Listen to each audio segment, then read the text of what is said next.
Goody, goody, here it comes. Welcome to the Cinema Psycho Show. You are interested in the unknown, the mysterious, the unexplainable. That is why you are here. Oh my God, don't stop now! With your hosts, Brian, John, and Elaine.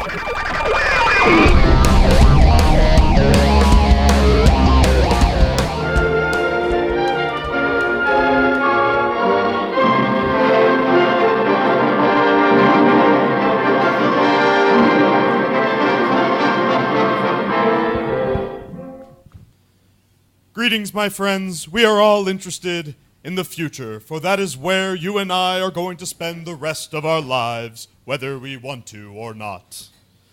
And remember, my friends, future events such as these will affect you in the future.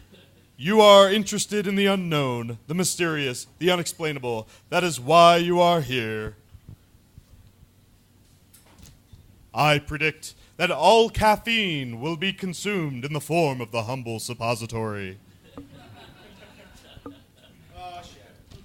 I did not predict that. I predict more companies will jump on the new Coke trend. Consumers can look forward to such new products as new Heinz ketchup, new Aquafina, and new Jell-O pudding pops. I predict all service industry jobs will fall under the iron heel of automation. All service industry jobs, that is, except the humble hairstylist. Even the most sophisticated systems will fail to master the necessary small talk and the exhilaration of the accidental boob graze. I predict gravity will be proven as a natural law, while Murphy's Law will revert to the status of a theory. I predict the next great trend in music will be arrhythmic atonal recordings of clowns ambulatory backwards, played in reverse at 33 RPM. I predict the increase in streaming service membership will contribute to global warming, and this phenomenon will be called the Great Netflix and Chill. I predict the next great civilization will be discovered not among the stars, but below our very feet. The mole people of Atlantis will be benevolent overlords who will conquer the surface in a brief and bloodless conflict consisting entirely of smotherings. And finally, I predict Cinema Psycho's show will continue for 100, 200, 300 more insightful and hilarious episodes, despite the problematic interference of T.J. Miller and Burke Ramsey. And now, for the first time, allow me to bring to you the full story of what happened on that fateful day, where we give you all of the evidence based solely on the secret testimony of those miserable souls who survived this terrifying ordeal. The incidents, the places, my friend, we cannot keep this a secret any longer. Let us punish the guilty. Let us reward the innocent. And my friend, can your heart stand the shaking facts about grave robbers from outer space?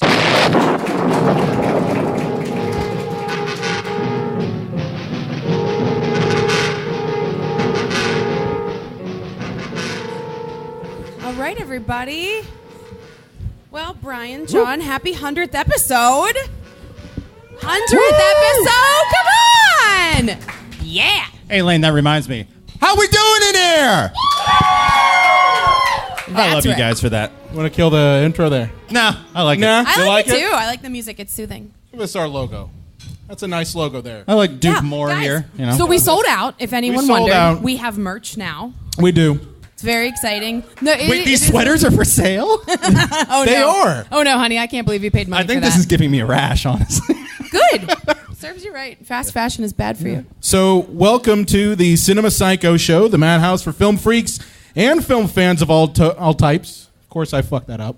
I'm your host, Brian Coddington, joined by my fellow co-hosts and filmmakers, John and Lane Woolscroft. Hi, everybody. Right. Let's record this fucker.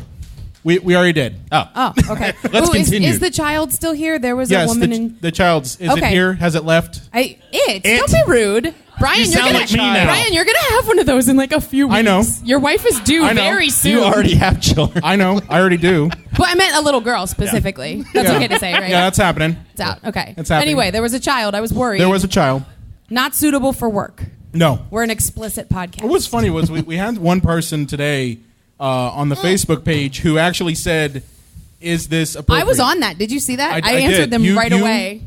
You really I did. didn't want to be exclusionary, but I don't think that it's suitable for children.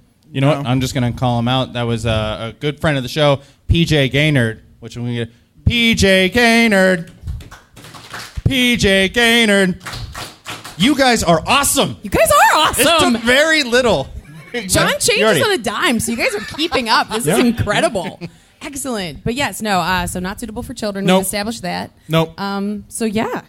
Ed Wood, guys. Ed Wood. Well, So- are we sure we're done with our shameless plugs? Oh, shameless Oh, plug. Guys, shameless we got a beer plugs. sponsor. It was awesome.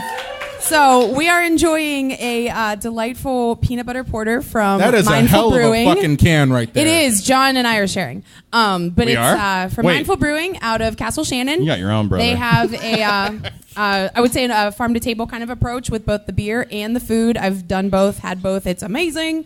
I'm very excited to try this. But yeah, no, we're That's sharing enough. this, dude. It's like 9%, okay? So we're sharing both. I'm is what old you're and I saying. don't drink anymore.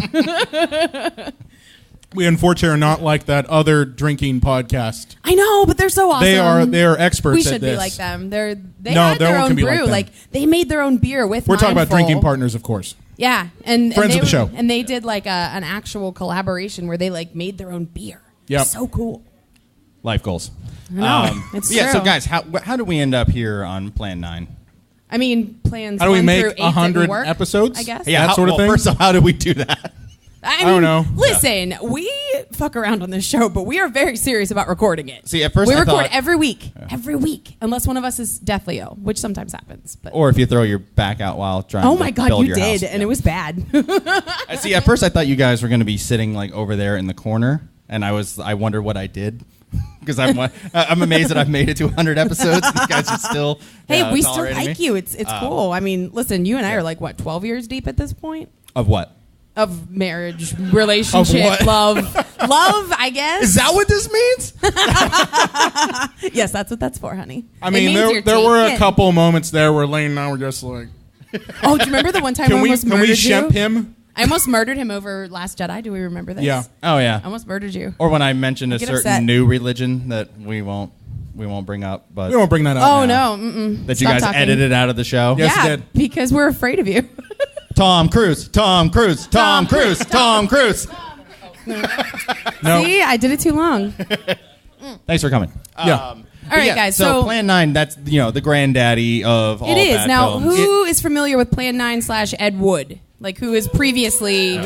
Cool, because so we shamelessly flyered for this show, and I work in Lawrenceville now. I'm cool now, apparently. And when I was flyering, I would talk to each person, and everybody was super nice and took all the flyers, but only one person knew who Ed Wood / Plan 9 was, and it was the guy who worked at Row House. So, not a surprise. But so a little bit of knowledge, it looks like. When you think bad movies... Ed Wood he's the grandfather that gave us this wonderful He is. gift of Now, terrible the thing movies. the thing is whenever I talk about Ed Wood, people automatically go, "Oh, that movie Johnny Depp was in." And it's a very good movie. And it's true. It's a very great good movie. Love that movie. Guys, best Tim Burton movie? It's my favorite. It's my personal favorite. That's a tough one. That's probably like hipster that's douchebag a of me, tough but one. it's my favorite. Them Did I are perplex fighting you there? words. It's not Mars Attacks. Yours Mars is Attacks is Yours really is good. Batman, isn't it? Batman, yeah. It's close to your heart. I didn't say your favorite, I said best. Oh. I'll strangle you with this microphone. Oh my cable, I will. God! Can we do that later? Yeah, but people became very aware of this movie and Ed Wood in general.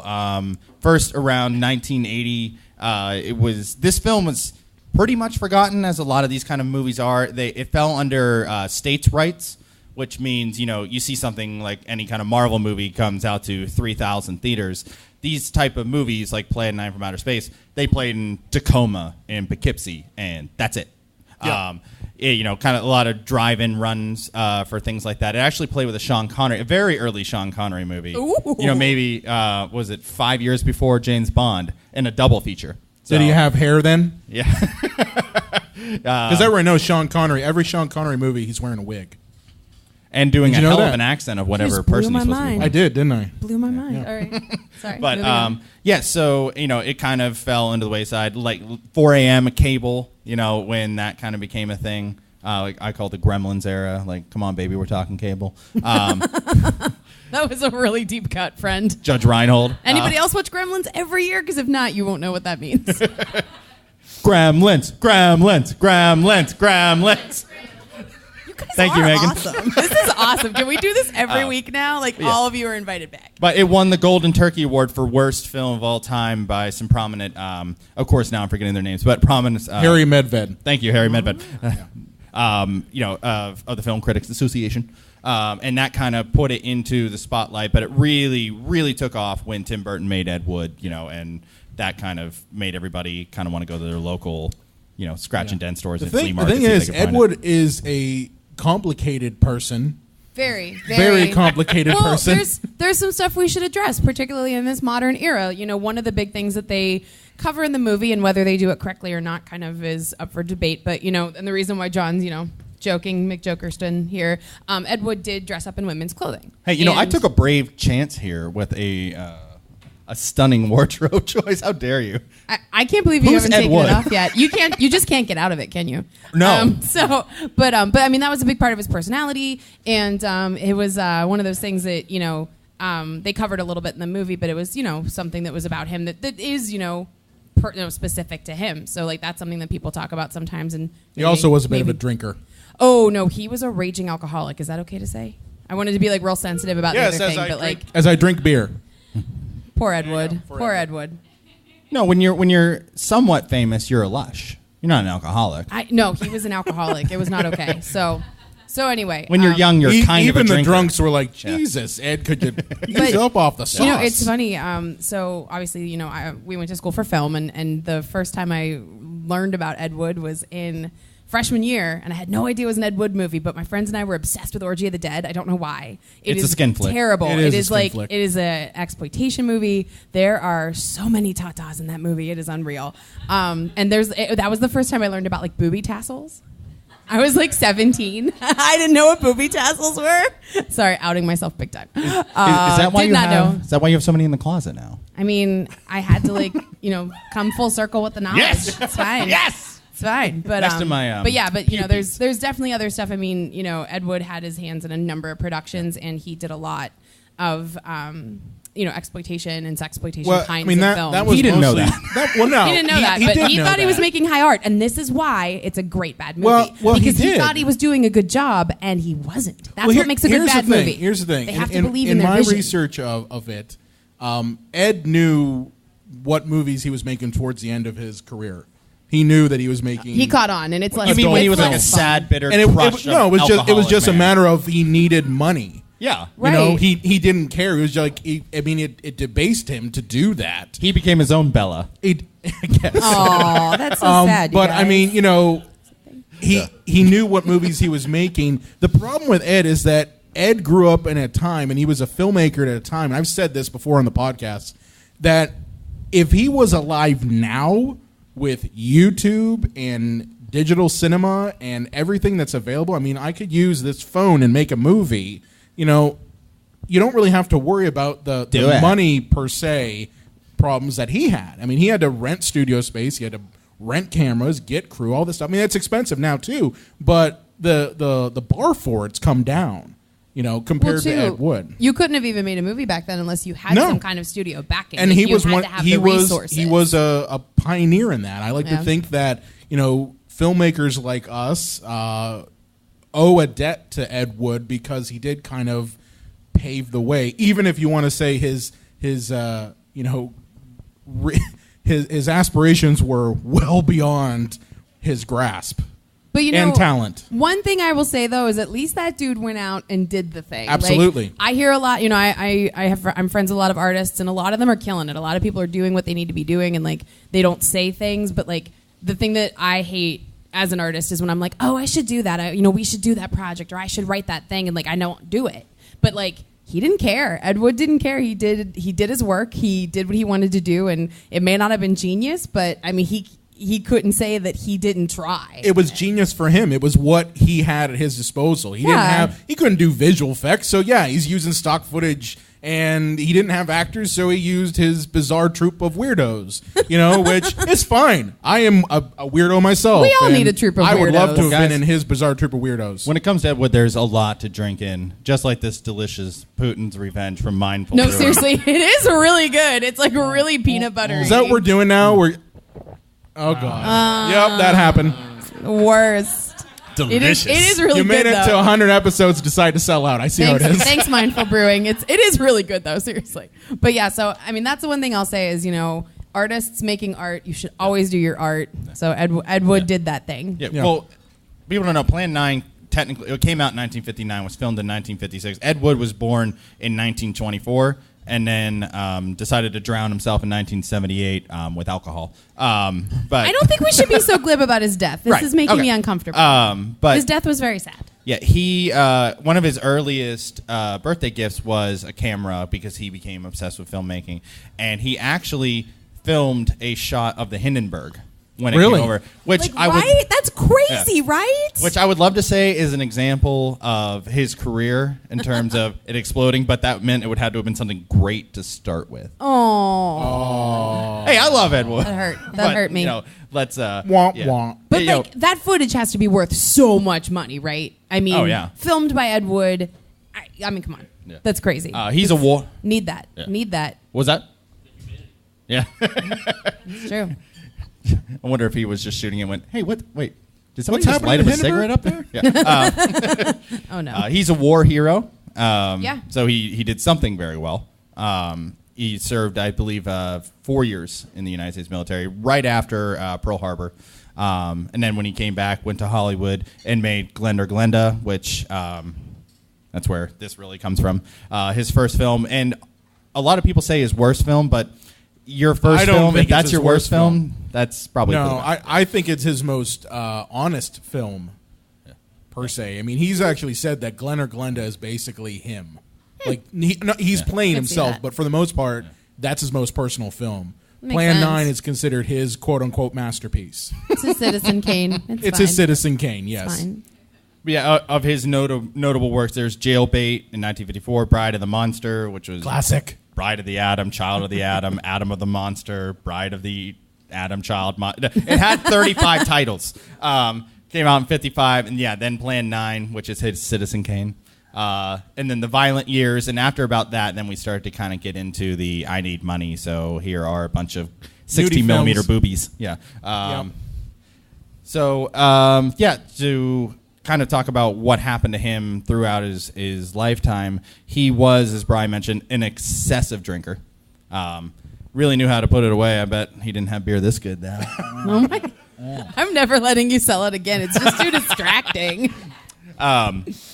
But he, and here's a depressing story, was the day he died, he was feeling sick and went to the bedroom to lie down, and he called his wife for her to bring him a drink. And she said no and was ignoring him. About an hour later said he couldn't breathe. She ignored that too, thinking he was being melodramatic. A few hours later, they went by and found his corpse.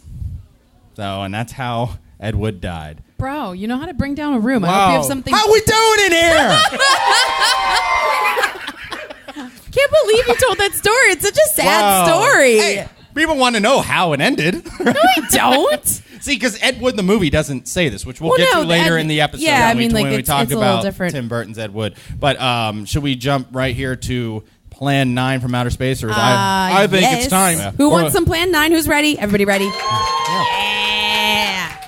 So what the hell happened to Plan 1 through 8? That's what I want to know. I know. Why? I mean, how did you arrive at 9? It's like Leonard Part 6. I mean, they're supposed to be so smart, the aliens, but if this many plans failed, I'm not buying it. I don't think that's smart. Well, when Plan 9 is to reanimate the dead,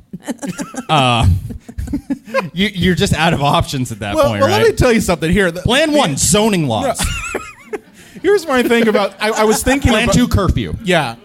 I was thinking about the actual logistics of Plan 9, and it just reminded me of an episode of South Park, okay? How many of you guys watch South Park? Yeah? Yeah? Still hanging strong. Okay. But there's an episode of South Park in which Tweak is haunted by underpants gnomes. Oh my god, freaking Tweak. And they go through their plan for the underpants, why they actually steal underpants. And I thought, I'm like, this is fucking plan 9 right here. Because they go through and they say, step 1, take underpants. Step 2, step 3, profit.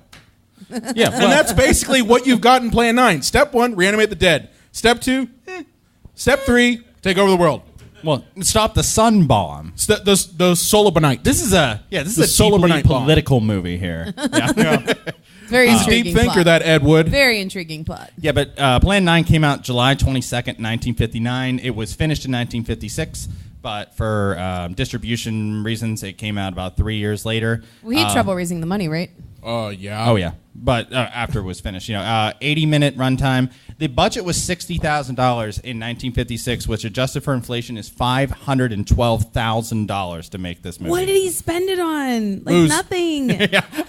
Mostly Spent it on a booze. lot of booze. It wasn't wasn't on the film, obviously. It's so baffling to me, you guys. Maybe I don't shower know. curtains. Don't know where this money came from because, well, too, I always thought that they really jury-rigged the UFOs in this.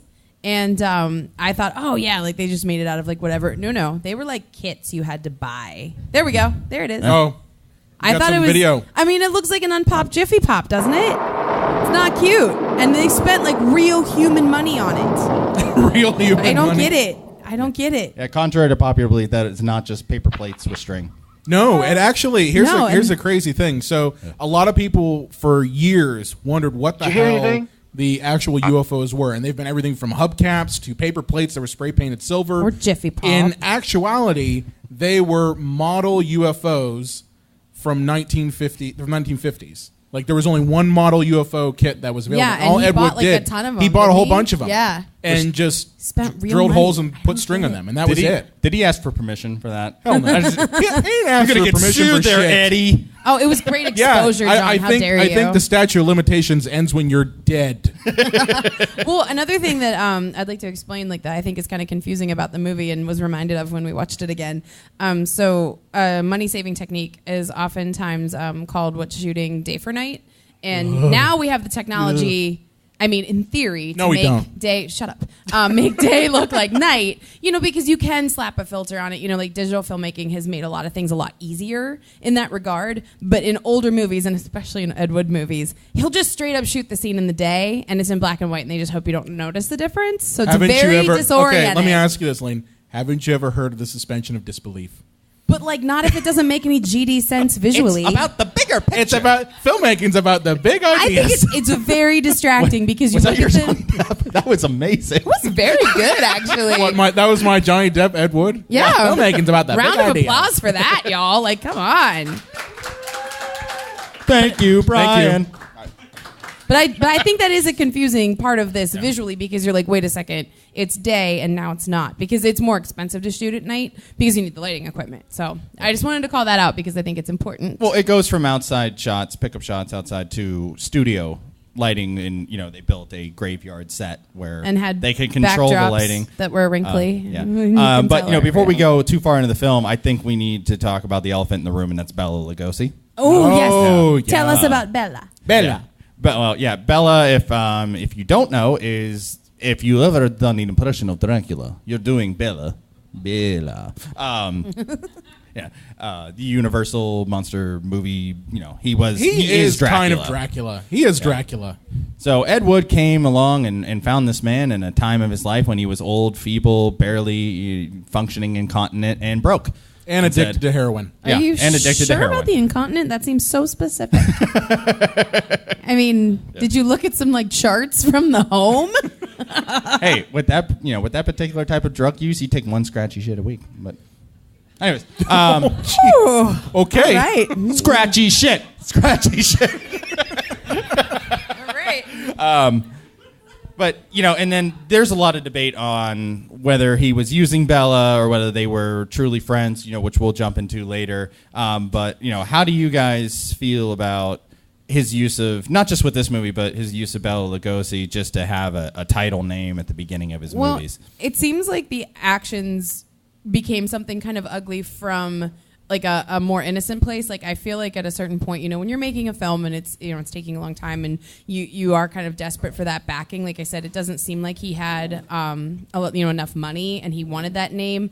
I think sometimes you kind of like go for a goal and all of like your human feelings become sort of ancillary to that point where you go after something and you maybe forget that it's shitty. That's kind of what I think happened here, because I think they were at least, you know, acquaintances and maybe friends, but I think like Ed Wood was so singularly focused on what he needed for the film, he kind of forgot, like, oh, I'm just like abusing this old man. See, for me, It happens. I like to think that, and I mean, I watched a couple documentaries on it and read about it. I think Ed came at it from, at first, thinking this is a great thing for my films. I could put this star in. He needs work. And I think over time, after working with him, he grew to be his friend. I don't believe what Bela Lugosi Jr., because if you guys haven't heard, Bela Lugosi Jr. hates Ed Wood with a passion, to the point where anytime you get him in front of a camera and you mention his dad and Ed Wood, he just says, you know, fuck him. But I think that Ladies and gentlemen, Bela Lugosi Jr. Oh, no, sorry. That's fine. I'll take him. You got Burke Ramsey. I got Bela Lugosi Jr. Oh, a new one for the wall. But I'll decorate when we get I home. really believe that at first it was mostly a business relationship, and over time it grew to be a friendship. Yeah. Well, interestingly enough, with Plan 9 from Outer Space, Bela Lugosi was not actually in this movie. No, he wasn't. What I mean by that, they did a lot of... This is confusing, guys. Yeah. Buckle in. Ed Wood did a lot of test shooting for, was it like Dracula in the Graveyard? It was The Vampire's Tomb. The Vampire's Tomb. Yep. And they shot a handful of B-roll, which is just, you know, extra footage, a lot of test footage, and then Bela Lugosi dies. But, you know, Ed Wood quickly realized, if I can somehow harness this energy, I can take this footage and repurpose it. I can call this Plan 9 for Outer Space Bela Lugosi's final film. Yep. The Ultimate Opportunist. So it is just shots of Bella outside of Tor Johnson, Yep. who is another person in this movie, his house smelling flowers, and he's supposed to be a bereaved widower. So, and they just do this narration over the top to explain why you're seeing what you're seeing. So he just manipulated older footage and then had off-screen a shrieking car, and Bella just gets hit by a car and dies. So... Problem solved. Problem solved. His character, I suppose. Yeah. That's not how Right. Bella actually died. Right, his man. character. Yes. Said The it was old confusing. man. And then later in the movie, because they needed him as a ghoul or zombie, which I know we're not allowed to say zombie here in Pittsburgh, but We're allowed to say zombie. We can say zombie. Zombie ghoul, say okay. Ghoul. Ghoul. He is played by a different actor who just simply puts the cape over his face. It looks nothing like Bela Lugosi. Not even a little. Like, it's not even close. About 5 inches taller. Ed Wood's chiropractor. Yeah. Ed Wood's chiropractor. What? Is that who that Yes. dude is? Yep. Yes. Tom Mason, Ed Wood's chiropractor. So full of surprises. And the movie is riddled with Bella footage, which is shot with different lenses at different times of day, and then the footage of the chiropractor, where the chiropractor will walk through the scene with the cape over his face, and then it'll just cut to one of the pickup shots they got of Bela Lugosi walking through the graveyard, like It's stumbling so around. bad. It's really so bad. bad. Which they don't match whatsoever, but it was a way to manipulate having Bela Lugosi in the movie and calling it his final movie. You know, and you almost have to admire the cleverness of finding a way to put this random ass footage and making it a part of the film. If by that you mean cojones of steel, that here- takes some big ones, here's a funny thing that we didn't mention when we talked about money for this film is who funded this movie. Do you guys know? Oh, yes. I Yes. totally know. I totally Who know. is it, Guys, Lane? this is awesome. All right, guys, hold on. Let's take a look at... Yeah, just a Oh, quick we're going to look at this footage here? Oh, wait, no, he just got hit by a car already. So What have you done? You screwed it up. What have you done? No, I'm just kidding. Doesn't- Oh, here we go. Here we go. Here we go. Yeah. Well, This was just random footage that Ed Wood had shot of Bela Lugosi. Which she had once So- looked was now only a covering for her dead oh, body. bless him. He's so Yes, you old. can hear the narration. He's so old. Funny thing about this, Vampira is supposed to be Bella's wife, which, I'm sorry. It's a May-December kind of thing.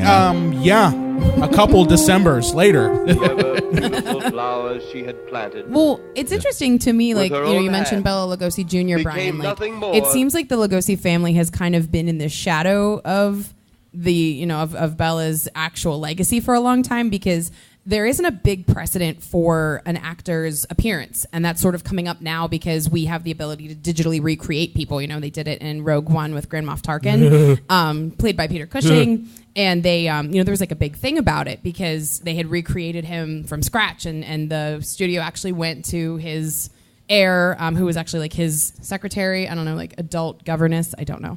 I don't know. It just seemed like It's just because he's British that you said she took adult care of his governess. shit. I don't know. I want a governess. I want an adult governess. Same. I need a nanny. But anyway, but this sort of set the precedent because what happened was Universal was still using Bela Lugosi's likeness and appearance to, still push like the monster movie stuff.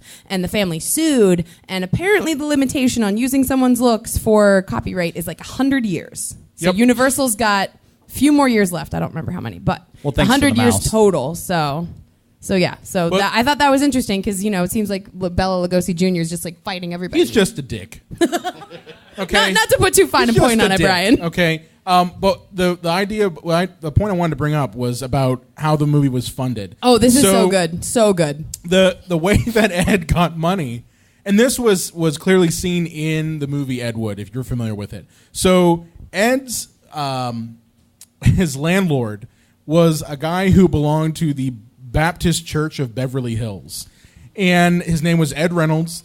And he basically, Which sounds like a Baptist. It doesn't does. It really does. Hi, I'm But Ed. the whole thing is that Ed Reynolds came to Los Angeles to make Bible films. Like, he wanted to make Bible films. And honestly, when we were watching this the other day, I noticed all like the religious stuff that was thrown in. It was kind of surprising. Like, I was surprised when the aliens are talking about God. I'm like, okay. Well, Ed Wood, the master manipulator. Like, Yeah. this is a religious picture. But the whole thing is Ed told Reynolds that, hey, if you make a monster movie and you can make the profits back, that gives you enough bankroll to bankroll your crappy religious films. Did he say crappy? No, he just said religious films, and Reynolds, being naive, bought it. And so the money that was made to make Plan 9, that all came from the Bible Baptist Church of Beverly Hills. And Ed even talked them into it, right? And the like, thing he is, made it seem like it was going he to be did. religious. Because, but logically no. you're like, oh, yeah, if I make a horror movie, I might make money back. Not thinking that, putting money in for a film is like the riskiest investment ever. And he never saw another dime from it. he didn't. Yeah. But the thing is Bill didn't make any one money. of the things that the Baptist Church required was that Ed get baptized, and Ed decided, hey, I'll get my whole band of weirdos to get baptized instead. Ooh, so he went with like a numbers thing. Yes. Which includes Vampira, which is Elvira if you're really old. Because Elvira stole her entire shtick. It's true. From her. It's true. Tor Johnson, who was a professional wrestler, he put into his movies because he was ginormous. He is ginormous. Bunny Beckenridge. Oh, he's my favorite. Who plays what? The Grand... He plays the ruler of the galaxy. Yes, They don't even give him a name, right? They just call the him ruler. Yeah. Ruler, yeah, the ruler of the That's galaxy. a casting call you can't pass up, right? Like, you try out for the ruler of the galaxy part. Like, that's just a given. It's one of Bunny's only movies. He looks like a manager, part-time manager of medieval times. Like, well, this is a costume that we have. Yeah, so they all got baptized in order to, get the funding for this movie, which, as I stated once again, is $250,000 by today's standards. Crazy. Didn't Yeah. you say it was 500,000? 60,000. I love you so much. $500,000. I love you so Bela much. Lugosi Jr., everybody. No. Yeah, you're right. Thank goodness you're good looking. But yeah, so they funded the movie, and should we kind of start breaking this down? I mean, kind of loosely. We don't have to go scene by scene. I think, but- John, you're usually good at giving kind of a synopsis, a quick synopsis, because I don't think we need to go Yeah. scene by scene, because honestly, it's pretty painful. We don't need a diagram. It's But, pretty yeah. painful. Just Well, the movie- paint us a watercolor of this turd nugget. Well, the movie is about grave robbers from outer space, which would have made a great title for it. Yeah. Which it wasn't because the Baptists didn't like it. Oh, is that what they were going to call it? And the Baptists were like, nah, bruh. Yeah. Yeah. Hey, they were bankrolling. They had the final say. So I guess. think Ed just kind of winged Plan 9 from outer space, which the 9th plan is to, as Brian mentioned, to reincarnate the dead for Only reasons. 3. Only 3, though. It's so funny that you guys are so clearly like stating the plot, because if you watch this movie, you need to get through it like 3 times before you know what the H is going on, because it's very disjointed and none of the dialogue makes any sense. It's The guy on the left is one of the Baptists that funded That's the movie. Ed Reynolds. Ed. Yeah. Yeah. that's Ed Reynolds. Yep. But yeah, so how reincarnating these dead people are going to stop humanity from creating a bomb that'll destroy the universe, God only knows. Okay, so you're going a little too far. We need Okay. to like wind it back because some Yeah. people haven't seen it. So explain. Explain. Yeah, so Bela Lugosi's wife is Vampira. She dies. Then mourning her, Bella dies. And in the investigating of some disturbances in the graveyard, Tor Johnson. The gravediggers dies. die. Yeah. Vampira kills them. Right. Oh yeah. And they turn to mannequins. It's hard to tell what happens because it starts in day and ends in night. So it's a zombie movie meets an alien movie, and this movie reminds me a lot of Arrival, just not very good. I think you're on your own there, dude. No, it's about, we need to stop something that's horrible that's gonna happen in the future using alien technology. Agree to disagree. Right. Keep going. But yeah, so they they have the pilot, which is the star of the movie, which I'm horrible with names. Airplane pilot. Airplane Jeff pilot. Trent. Oh, Yeah. Jeff Trent. Jeff Trent. Who is all shoulders. No, he's all shoulders, chin, and forehead. That's it. Just like the angular points. Yeah, Angular. they all start seeing flying saucers all over the United States, and the army comes in to start trying to destroy these alien saucers, because why try to talk to a being that can travel to your planet that is clearly well beyond your knowledge, and let's just blow them up.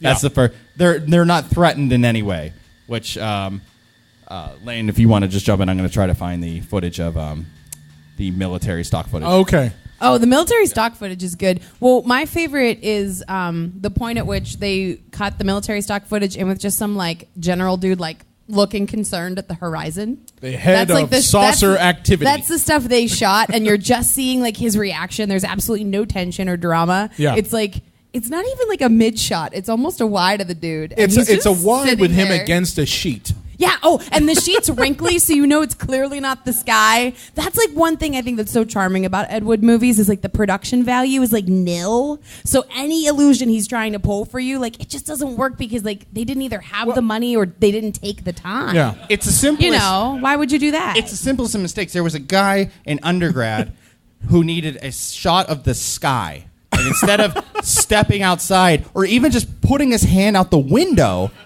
he filmed his bedroom ceiling, which was painted like a sky. And I hit him in the face. No, I wanted to. Why do you not just go shoot the outside? But, they had tons of shots where, people are approaching a car and they put a black sheet behind them instead of just shooting outside. Now, once again, lights for outside aren't cheap, kids, but But you iron could the just sheet. go outside. Iron the wrinkles out of the sheet for the love of Hades. Come on. Gotta do it, man. Okay, Here we go. here's Here we what go. we're talking about. There Here's he what is. we're talking about. There he is. He's looking. He's looking concernedly at the horizon. Oh, that's the titty spaceship. I got it. Hold on. Nip there we go. There we go. There we go. Yeah. See? Yeah, so here's See? some nice stock footage that Ed Wood This just is- bought. See the sky When right there? You can tell the difference. This is Ed Wood shot. This is professional. Yeah. Yeah, see that's some sky there. And Nope. Doesn't And when it cuts work back for to me. the general, he is just clearly on a gray painted wall. yep, Yeah. gray painted wall. Come on. I know it was black and white, guys, but try harder than this. So bad. It's so bad. It's really bad. But But this is like the only military response. I feel like none of the correct offices are talking to each other about this. Like, I know back in these days it was a little different with our like nation's security, but my goodness. Can we also talk about how the aim of the military is apparently the same aim as stormtroopers? I was just gonna say they were trained by stormtroopers. Nerd joke. Nerd joke. Yes. hey, but- you know, gonna say that. they It purposely really is missed. bad. They purposely missed so the Falcon get away so they could track it. Oh. But like they miss every You're other giving this time. guy way too much credit.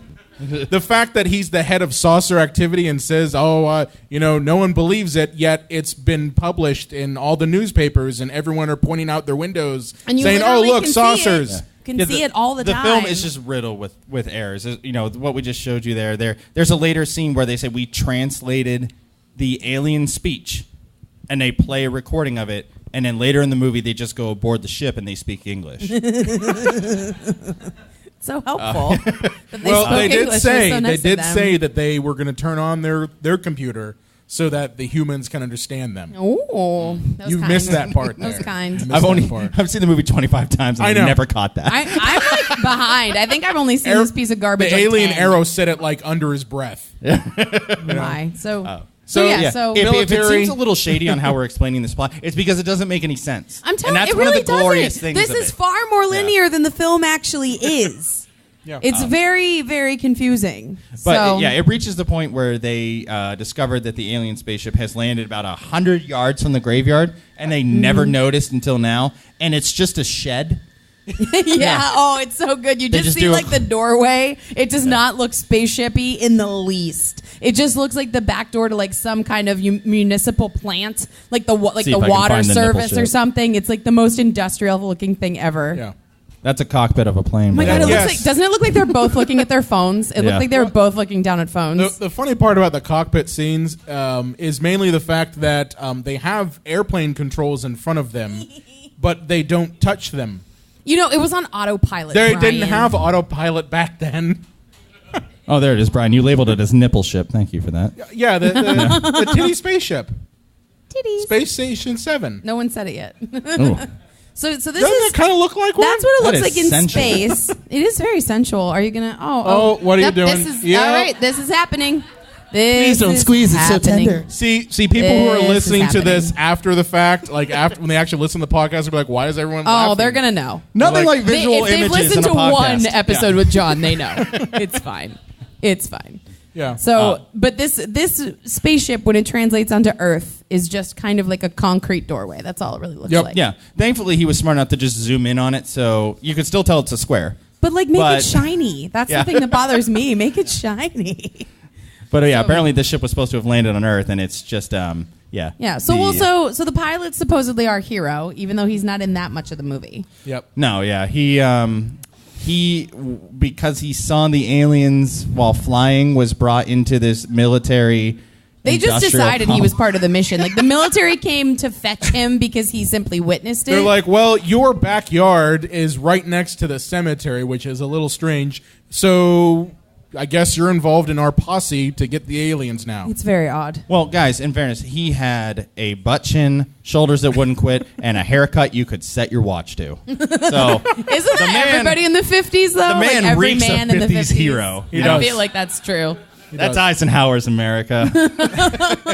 So that's part of like the plot too. But then, I mean, the main crux of the issue is that they're bringing back the dead. Yes. So Only 3 of them. The aliens have animated the dead and had them come back. So one is the detective that dies.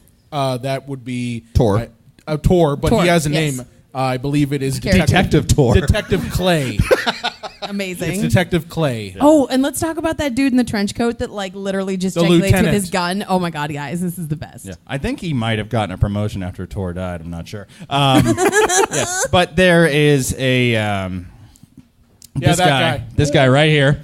He, See how his gun's in his Yeah. hand, you guys? Like, see how it's... Let me it's- see if this is the scene where he. It uses probably is. Yep. Yep. He like gestures with it. At one point, he scratches his neck with the muzzle. Yeah. Apparently, this was an actor choice. He just wanted to see if Ed Wood would tell him to stop, and Ed Wood never even noticed that he did Here's it. the thing. He's not the only actor who does that with guns.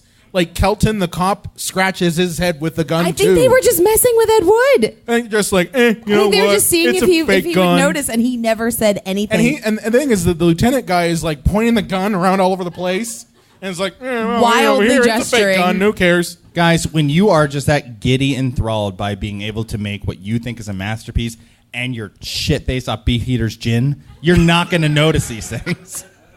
Why are you this way? Of course, it's like the cheapest gin you can get.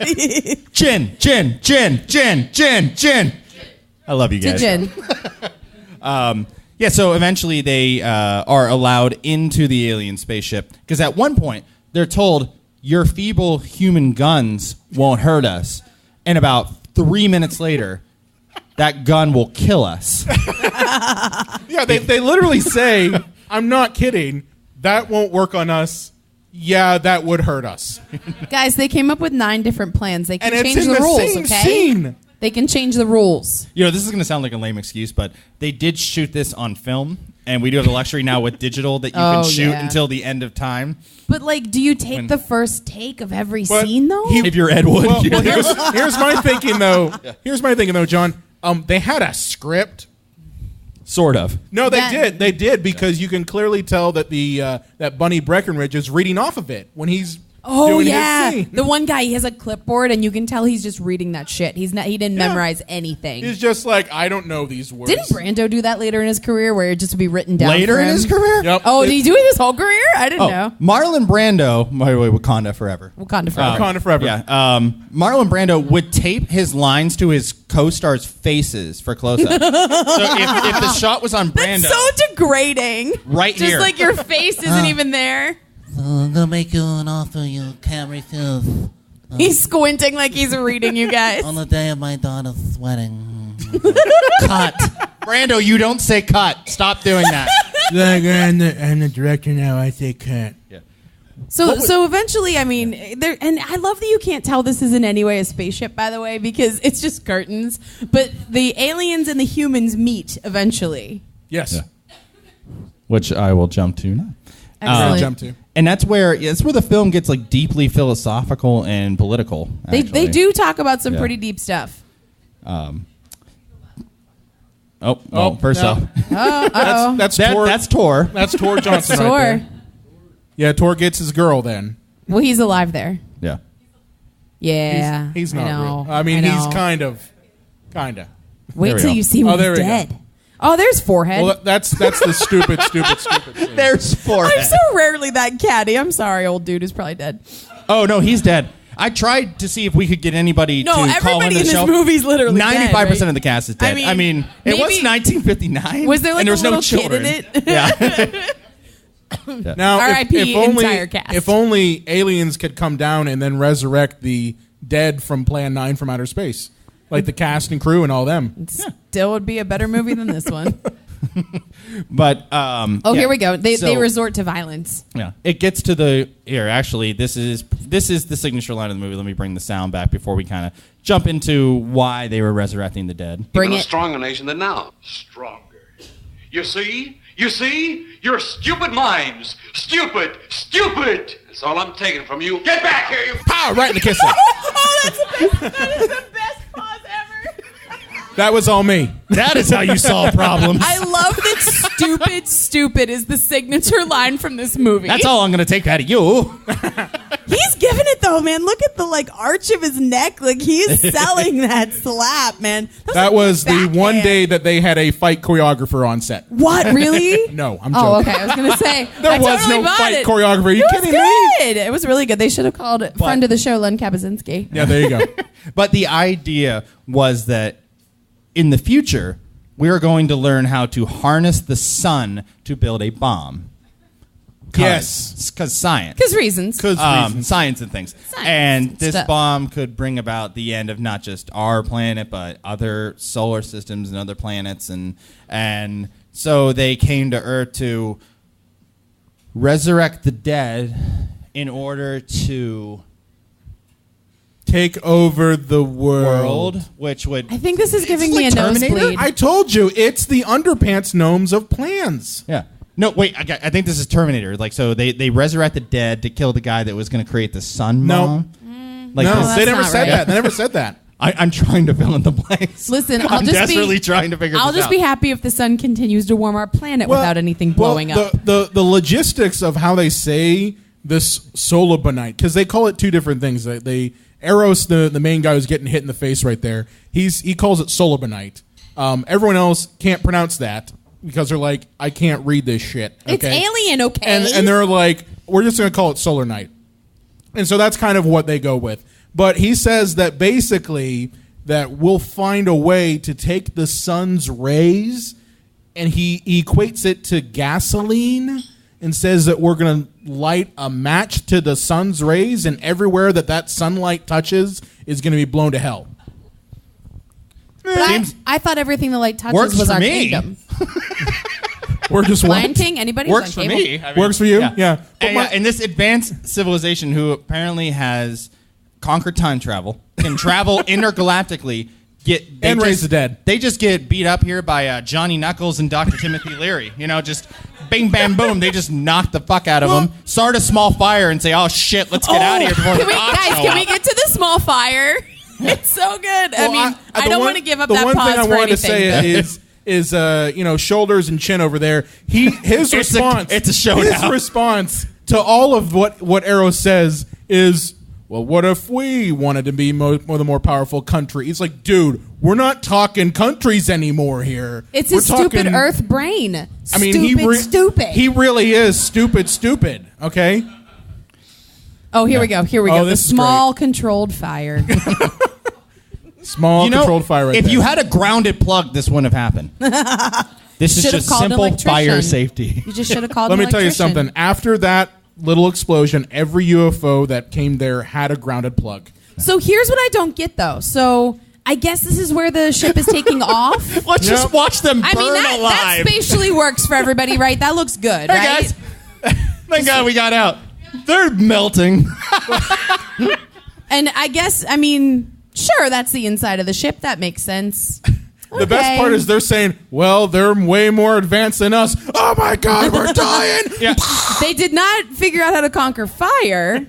And that's one of the zombies, you guys. He's like, all messed up. Yeah, as they decide to randomly kill them, they turn into skeletons, which they do very early on for the Bella. Yes. They established that early. Without any explanation, just so they can just not have fake Bella in the movie anymore. they did do an explanation. They said... Oh, horse shit. Go ahead, Brian. Keep telling yourself Seattle, that, Brian. I'm listening. Well... Yes. Well, Mr. Ruler of the Galaxy says that... Mr. Bunny. Mr. Bunny. Wakanda forever. Wakanda forever. They greet each other like this. They do. That's what the joke is from, if you guys didn't see. So he's going and saying, well, I find the Tor Johnson one a fine specimen. I'm thinking to myself, he wants to do something really bad. With, not okay stuff. Dead body stuff. With some dead body stuff. And he says a that, fine we've got the specimen. old man, and he's kind of expendable. Let's just kill him in front of the Earthlings so that they know our power. But we can kill each other. Because the whole time they're saying the Earth people will accept our existence. It's like, dude, who gives a shit?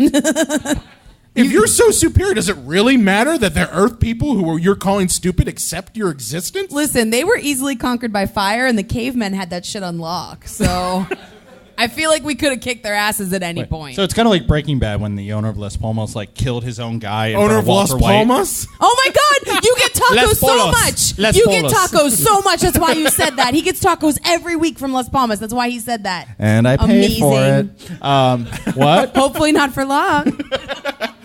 You did sell out, Yes. Yeah, when he kills his own guy in front of Walter White to kind of put him in his place. Is that what they were Spoiler doing, alert! Bella? God Yeah. damn. Yeah.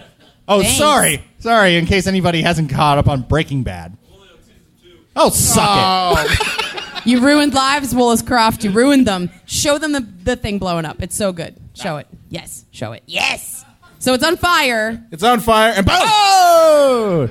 And That's all the effects conquers budget. the aliens, I guess. I don't know. That's what happened. Probably the best visual effects in the whole movie right there. And they probably just literally lit something on fire and blew it up. Meanwhile, there's a mothership, but apparently they don't have any other pilots to send down to guess Earth. not. Like they blow that one up, and that's it. Bonnie Breckenridge on the main ship is just like, well, on to Plan 10, which is just cash in my IRA and my 401 and just I retire. hope Plan 10 is to go after a different planet. Plan 10 is to blow up the sun. Because the humans rocked it. We prevailed. No, I'm telling you, Plan 10 is just called, let's just blow up the sun. Earth.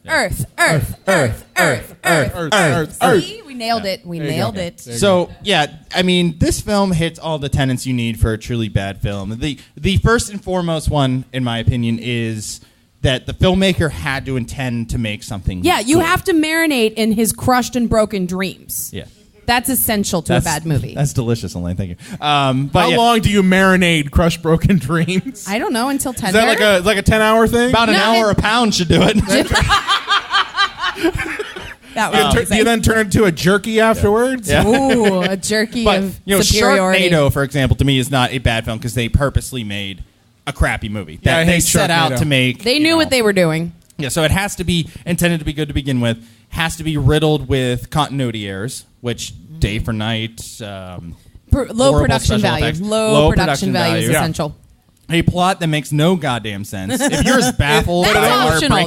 That's this special element, but that's optional. But it only makes sense to the director. Yeah.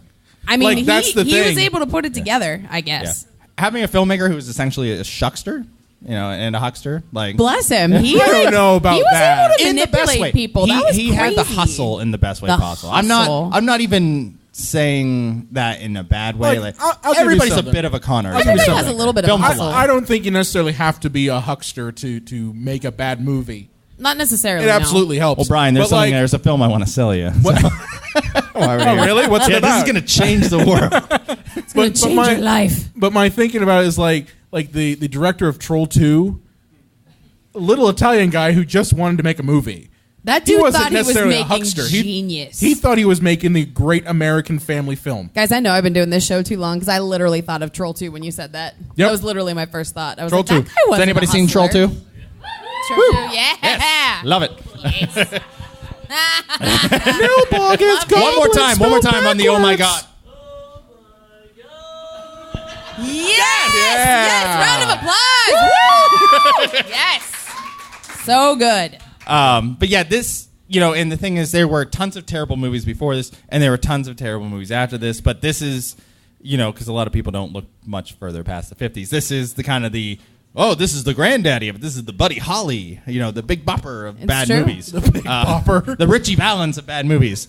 Well, what I think is really interesting. We just saw a ship blow up. In the bad movie realm, what I think is so interesting, so we had the blessed gift that is The Room given to us in the 2000s, and it didn't take that long for them to make a movie about that movie. Do you know what I'm saying? Like the gap between Plan 9 and Ed Wood is so much larger. Like we're kind of getting the rhythm of this now, and when we see a bad movie, we're like, yes.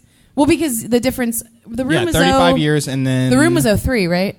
15 years between Room. Right, and, so we're closing the gap. Yeah. People are realizing. But I think it's interesting, you can tell that Tim Burton loved Ed Wood because it's very much a labor of love. That movie paints Ed Wood in a very good light. It glosses way over all the alcoholism. And, should we jump into Ed Wood and the comparisons to actual Ed Wood in this movie? And I think kind of where Tim Burton kind of made his own world. Yeah, what year did that come out? Was it 1994? That's what I thought. Sweet. Yep. Oh, you guys looked it up because you usually fight. And then Brian's usually right. It was 94. I could tell you from his early catalog every year of every Tim Burton movie. Martin Landau got the Oscar in 95. You're a freaking nerd. You're a freaking Did you just nerd. self-censor on the show? You just censored us. There's a couple really cute kids in the audience. I'm not going to ruin everyone's life if I She's don't like, have to. who cares? She's Listen, heard worse stuff. If it slips out, it slips out. But I am with intention. The creators of Hot Tub Time Machine are now going to sue us, so thanks for that. Whatever. But yeah, so the Ed Wood, what is actually very nice about the movie is it's not cynical. It's not, it doesn't show a bitter, broken man. Like it is like a love letter to the guy. He's hopelessly optimistic in the movie, kind of like he's like a golden retriever. There's a scene where Johnny Depp, who plays Ed Wood, is in a phone booth, which if you don't know what one of those are, get out. But wow. And he's listening to the guy and he's fired. like, "What's that? Worst movie you've ever seen? Well, my next one will be better." It just immediately, just positivity. And so it's kind of a love letter to that kind of B movies, that kind of independent filmmaking. And obviously with just about every Tim Burton movie, he saw an outsider oddball and just immediately fell in love. Well, I mean, the thing too is like a lot of people who knew Ed would tell you that he's kind of manic for the most part. Like very focused. He would be goal. no, he would just be like, and if it was today, he would be diagnosed with bipolar. disorder, mainly because when he was working on a movie, he was that. Megan, is that right? It's not still bipolar anymore. I saw your. Is I was it like, not? yeah, no, that's not. That's Is it not the not? word anymore. What We is got a the word doctor now? in the house. Is it That's is not it it. manic depression? No, it is bipolar. Okay, see? Okay. Sorry, See, I'm not. we got the knowledge. I here. don't know. Use the knowledge. It's totally but- fine. Brian, my- it could be borderline personality disorder. Well, either way, the point is that people who knew him said when he was working on a movie, he was that very energetic, very upbeat, very positive man. And when he wasn't, he was at the lowest points. And those are the times when he was drinking. And those are the times when he was, really just depressed. That's so sad. So that's why he kept doing these movies, is almost To for keep him his going. own mental health. Yeah. Well, the film ends on such a positive light, but then they do as most biographical films do, the postscript where they say, like, essentially he died alone, penniless, alcoholic. And it's like, oh, there's You're the like, reality oh, okay. of things. That's cool. We're no longer in this, like, oh, that was fun and cute. There's a truth and a reality to this. Well, one thing I think is interesting too is that Ed Wood itself is in black and white, and that wasn't that common then, and it's certainly less common now unless you're doing like an art house, HAUS film. So House? art house. I don't know. me into your But house. unless you're being like arty and shit, So You if you're didn't doing censor that- yourself then. It slipped out, and I felt bad immediately. But no, I mean, black and white isn't what's that your fucking common of a language? medium anymore. Even at the time, it wasn't that common. But I think it really sets the movie apart stylistically to kind of get you to buy the time in which it took place because it's all in the 50s. Yeah, so the movie is really, if you really want to know about Ed Wood, watch some of the documentaries, read the books. The film is more of a love letter to that era, that type of filmmaking, than it is actually about Ed Wood. Now, a lot of the stuff is true. The Angora sweater, which I don't think cannot guys, believe I don't yours. think this is Angora. I'm going to No, have it's to cut not. you out of that later, aren't I? Maybe. The fact that he liked to wear women's clothes, some of the stuff that happened on set, they went chronologically in the movie. Like, a lot of the stuff is fairly accurate, but it is not. I believe they actually It's did spun steal that very octopus. positively, Yeah. They actually did steal the octopus. Yes. For the Bride of the Monster. But a lot of stuff with Bela Lugosi Yeah. was just made up for the movie. He didn't have like 25 dogs. He didn't, Well, that's creative license. I mean, it's interesting to me, too, he didn't that die sad and alone. that Ed had passed away by the time this was made. I imagine most of his contemporaries were gone as well. I mean, like I said, we dug into the internet. No one's alive now. But I think even in the 90s, Ed had been long gone at that point. Well, Lane, as the resident feminist, I want to get your resident feeling feminist. on Dolores Fuller. I'll take that. The actual Dolores Fuller, who was played by Sarah Jessica Parker in the movie. In one of her hated- better roles, yeah, actually. hated the performance by Sarah because she just kind of plays a dopey housewife character when she had her own career. She was a very independent, thoughtful woman, but she's just kind of played as the means of a punchline for jokes that come from Ed and to kind of carry his story along. She said she liked the portrayal of Ed Wood and liked the film and liked Tim Burton, but she said, I didn't care for how I was portrayed in the movie. Well, I think that's totally fair. I think that it was one of Sarah Jessica's better roles just because, she's just not great. She had the But- best line in the whole film when she said, "Do I really have a face like a horse?" Oh, my. Horse! How we doing in here?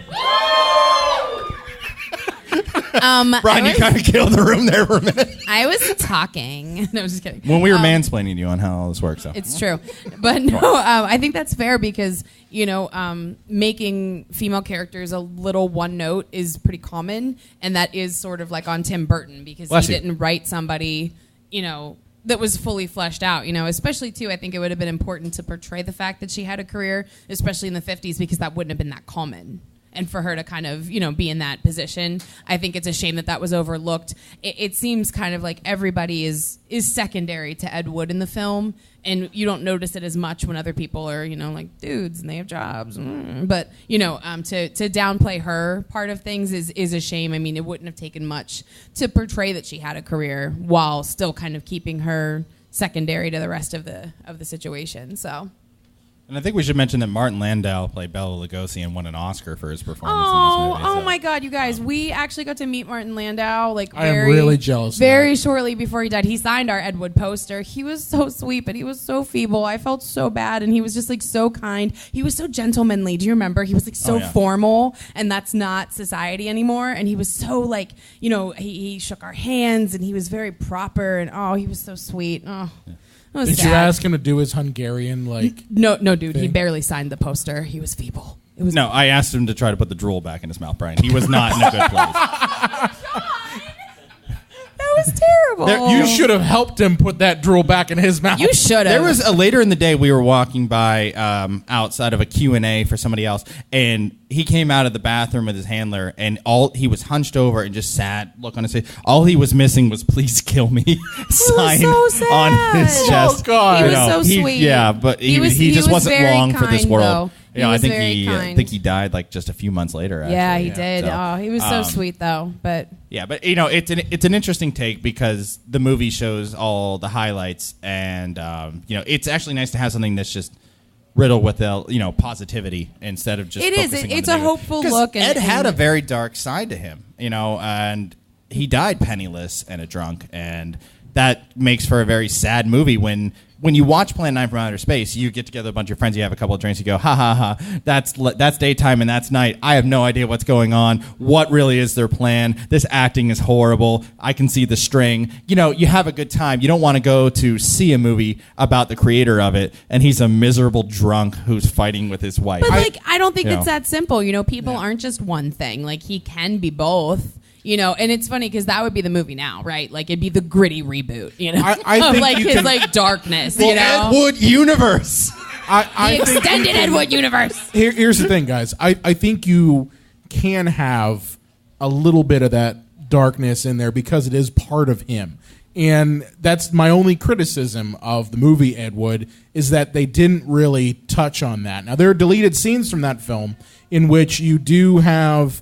I know there's a scene where Dolores and Ed are getting kicked out of an apartment, and like it's kind of like, holy shit, what do we do now? And they cut that part out. And my only guess is they cut it out because either one, it didn't fit with the film, or two, it was too depressing for a movie that already had kind of this, you know, happiness, positivity glossing over it. So I think you can have parts. I think that's more of a complete story for the character. It can be, but I don't know. I don't think it has to be Dark Knight. Okay, I'm not saying that. That's gritty. I mean, That is. I don't mind. You have to do it every day. Action. Right again. No, you're not that sad. Get to the door. Pull the string. Do you guys see what I have to put up with Dreams. every week? It's Plan 9.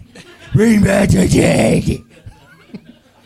Where are the other You never want to give it to another citizen. Oh my God, you guys are cut off. That's it. You're done. You're done. That's enough.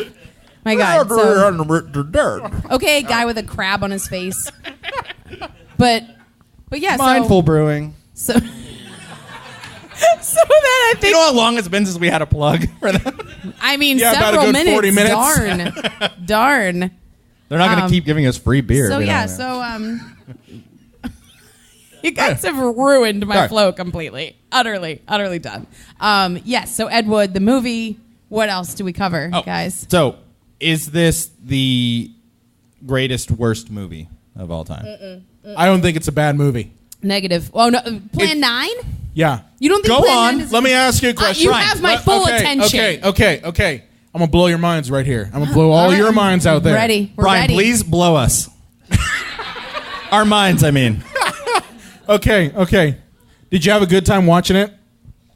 Yes. No. Okay. Well, I mean, sort of. There was beer and we hung out. no, but It I'm was just saying, nice. like, a bad movie for me is I watched it and I'm just sitting there going, this is bullshit. I'm not having fun. Okay.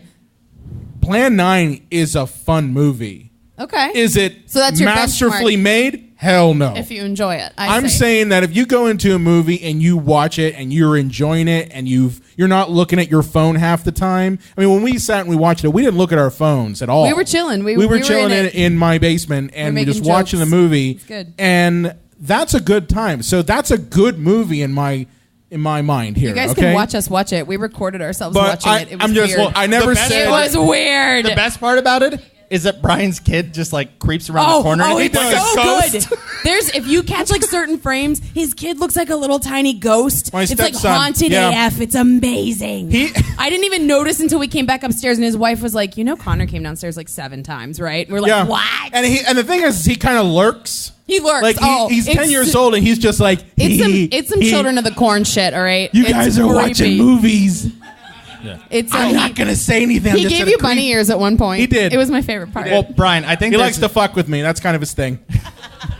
He's 10. He's 10. Brian, 10. I think there's a big difference between bad watchable and bad. This No, is bad. I'm saying that it is so bad it's good. Yeah, like That's what I'm saying. I mean, you Well- said, is it a bad movie? I don't think it's a bad movie. I think it is a good time to watch, I agree with you about that. but it's technically shit. Right, but I mean, I agree with you about that. But this for me is not that movie. This movie hurts when I watch it. How does this So, movie hurt you? It just it Show me on the that it- doll.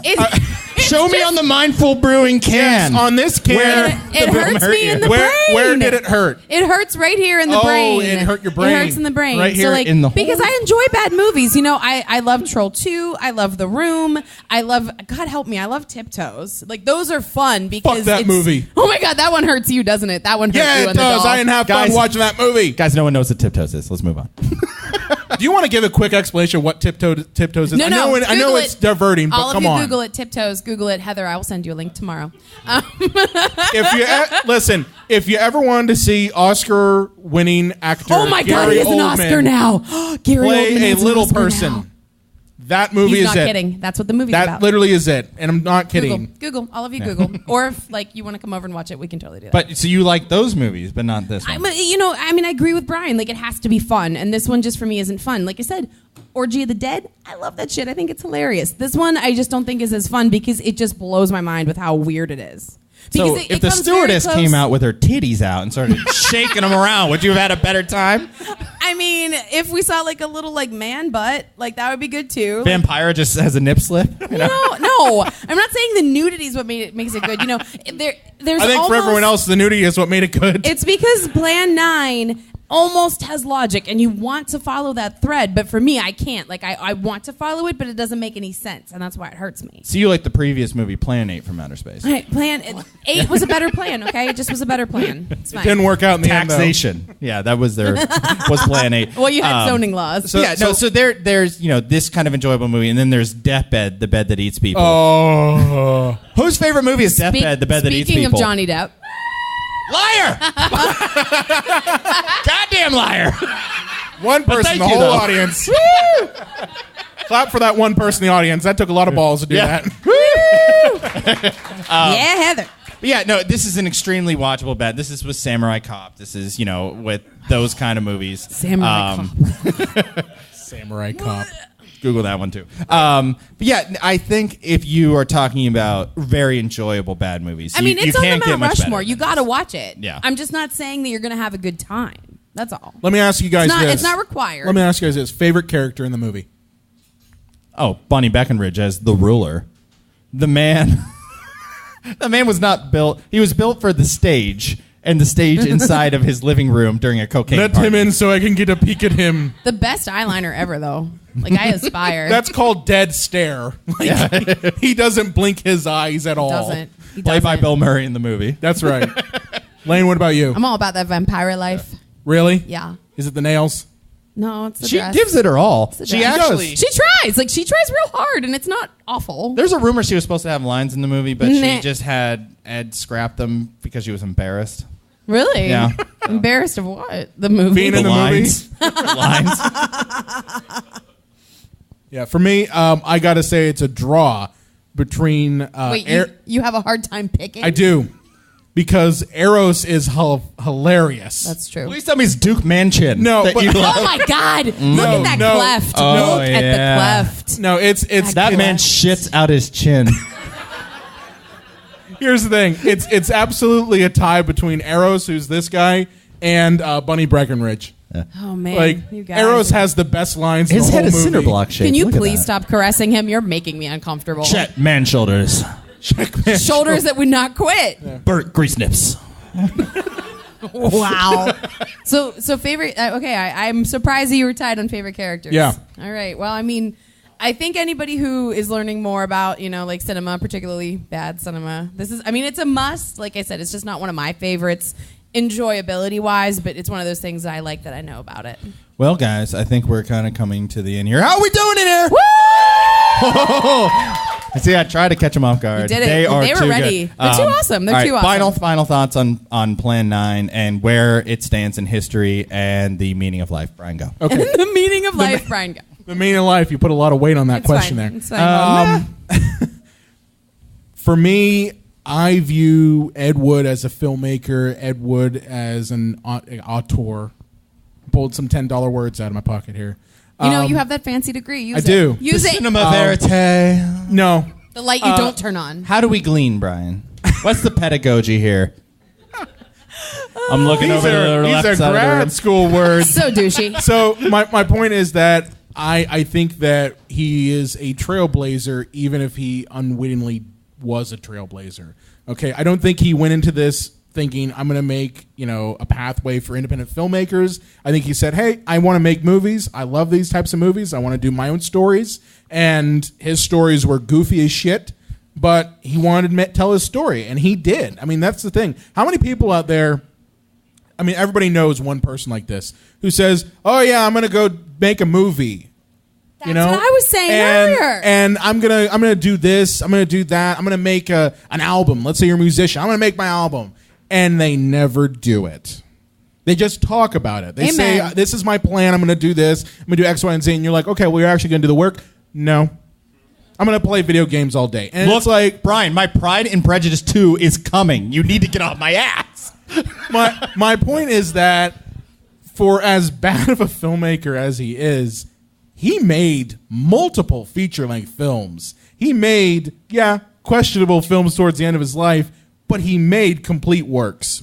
Whether they're good or not, that's up to the audience. But that's my final thought on him. Yeah, I'm Trailblazer. Let's give a round of applause for Ed Wood.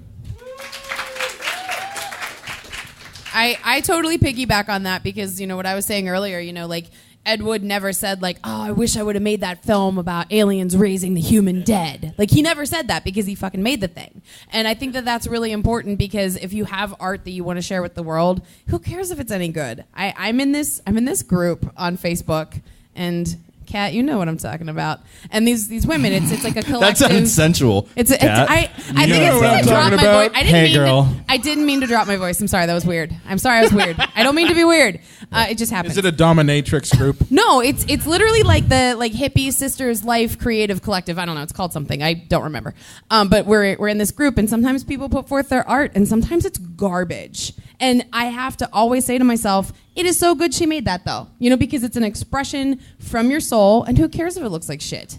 That's the thing with Ed Wood. Who cares that it was crappy? He saw his vision, his dream to fruition. And I mean, something has to be said for that. I think that that's an important takeaway because, it's not just about the end product sometimes. If you need to make that album or make that film or, do whatever expression's important to you, you need to put it out into the world. And, dude didn't give a shit what anybody thought. And I mean, that's something to respect at the end of the day. So that's how I feel about it. Like I said, this film hurts me sometimes, and maybe it's just because I saw it so recently, and I'll look more fondly on it in a couple months, and I'll be like, oh, yeah, that movie. And then I'll remember, oh, yeah, that movie.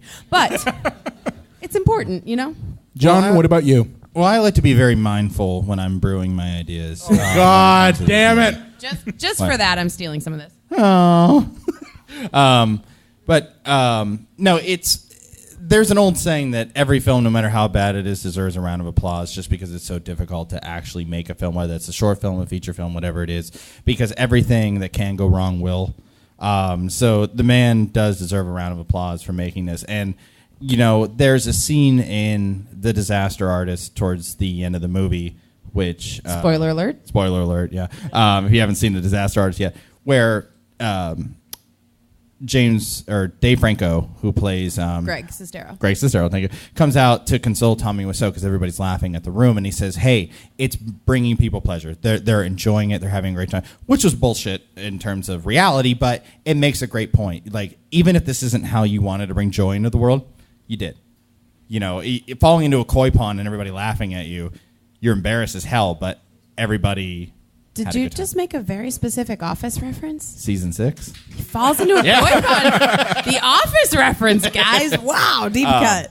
So yeah, I don't think this is the way Ed Wood wanted to be remembered, but the thing is, he is remembered. And I would suggest if you haven't seen Ed Wood, check out Ed Wood first, and then watch Plan 9. You're going to enjoy it so much more. Ed Wood's a great movie, anyway. Yeah. It's a great movie. You know, I feel like we're putting Tim Burton over here a little hard, but Meh. Yeah, guy Just hasn't like- made a good movie since 1998. Like everyone in our generation. But yeah, it's one of the most enjoyable bad movies that you'll ever see. So I would suggest checking it out if you haven't, or if you have, or haven't for a while, check it out again. Hopefully, our insights will give you added enjoyment of the film. There you go. It's public domain, so take a look. And hey, just so real quick, this is Criswell right here. In case I don't think we ever gave proper. Now you're gonna make him sneeze. Proper context to Kevin here playing Criswell for us. He always made wild predictions where he would say that man He was a will bullshit artist. colonize the moon by 1990 because he knew that he'd probably be dead by then anyway. So And he probably wasn't wrong. He apparently was Mae West's personal psychic. Ooh, No that's kidding. exciting. He was friends with Mae Way to West. go, Mae. So, guys, yeah. that was 100 episodes. Woo! 100 episodes, and we haven't killed each other yet. No, we haven't. No, not yet. Not Pretty yet. excited about it. Give it time. I just hope by the time we reach 500 episodes, it'll be like anytime anybody gets inducted in the Rock and Roll Hall of Fame, and all they do is just drunkenly go up and just shit all over their other bandmates. You know, like Let me tell you something about Brian Coddington. That son of a bitch. I did everything. You know, at 500 episodes, we'll be over 40, sweetheart. I think I broke him, you guys. I his need to brain drown my just sorrows going- in delicious beer. But anyway, 100 episodes, 100 guys. episodes. Thank you so much for coming out to celebrate with us. Let's do a couple of thank yous here. First, thank you, Black Forge Coffee, for hosting us here. Thank you. And nailing it. Thank you a million times over, Kevin, for not only being our Criswell, Best but for Criswell writing his ever. own Round material. of applause. Thank you, Kevin. Kevin. I want your body. Who said that? That was you, wasn't it, Heather? And also, Mindful Brewing, thank you for the peanut butter porter. It is so good. So good. Hey, beer. Love to him. Here. And thank you, Brian. And thank you, John. Well, and a little sneak Thank you. peek. I do believe we have possibly an Avengers Infinity War review coming up next week. Oh, guys, we're going to do it. We're going to do, what, spoiler and non-spoiler, right? We're Or are we doing just do spoiling? both. Are we Yep. spoiling? Are we We're spoiling? gonna try to do both. More than likely, Stay the tuned. spoiler-free one will only be 5 minutes long. I kind of want to go see it again. Spoiler alert, Thanos has a testicle chin. So that's coming up for us next. I mean, obviously, this is episode 100, but we're moving forward to 101 and beyond. So, guys, thank you all so much for Thank you coming. so This is much. so Thank you many all more so much people for than I being thought here. would come. Yeah, I can't believe we got 15,000 people. We sold this arena out. Sold the arena out. Maybe someday. I just want to get paid to talk. Okay. right. So, John, where can they find you on the Twitter machine? At the Unreal J Wolves, unless you're negative, and then you can just send that to Brian. John takes all the negative messages care of, Brian. He needs a filter. That's right. That's right. Lane, where can they find you at? You can find me at LA_Croft on Twitter. You can also find me at Brian Content, also on the Psycho Show page. Be sure to like us on Facebook, Twitter, Instagram, Google+, at Psycho Show. You can also find us on the Epicast Network at epicastnetwork.com. If you have a favorite movie or question you want to throw away, you can contact us at cinemapsychoshow.com. Make sure to subscribe to our podcast on Apple Podcasts and iTunes and catch a new episode available every Sunday. Here's to 100 more. And hey, everybody, real quiet. How we doing in here? Best audience in the world. Love ya. Good night.